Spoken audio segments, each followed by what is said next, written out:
FMCA family, it's James. And Stephanie, and we are from thefitRV.com. And James and I are part-time RVers, so we have a sticks and bricks house and this guy back here. Yeah, and so that means when we want to go on a trip, we have to pack.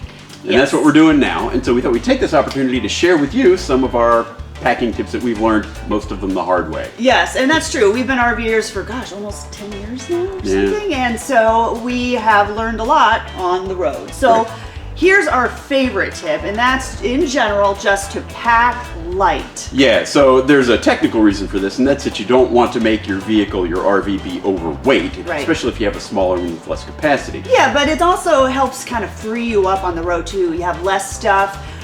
There's more, you can more focus on the trip instead of all that stuff that you have. Yeah, it's about getting out there, not staying in there. So hopefully having less stuff gets you out there more. And even the dishes, even if there's just two of you RVing like us, how many plates or cereal bowls do you really need? So keep all that in mind and keep it light.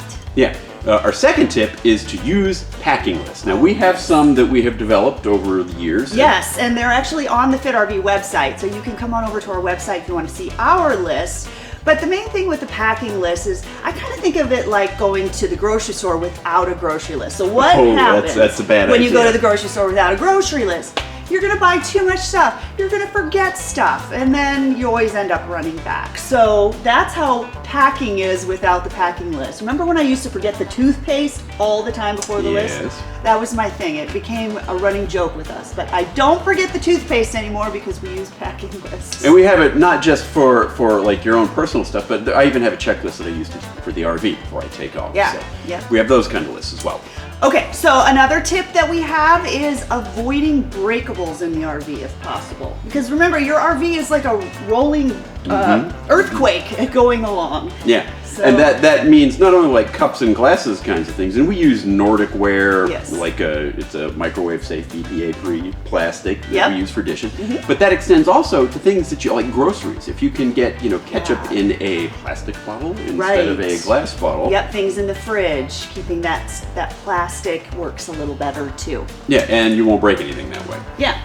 Okay, another tip is don't forget your reusable tote bags. And that's just not just for your grocery store trips. You're gonna use that for shower bags when you're going to the campground shower house, and what else do you use? Laundry bag. Oh yeah, laundry bag, and just carrying stuff in and out. Yeah, you can even use them to load, Yes. And they can be especially handy in California because the bags don't get expensive. Yeah, you have to buy your plastic grocery bags there. And another trip tip is to plan your meals ahead of time. Oh, absolutely, because that goes along with that packing light theme, because then you're going to take less groceries and also less appliances that you need to cook those groceries. Yeah, so if you're not planning a crock pot meal, there's really Why are you taking it? Exactly.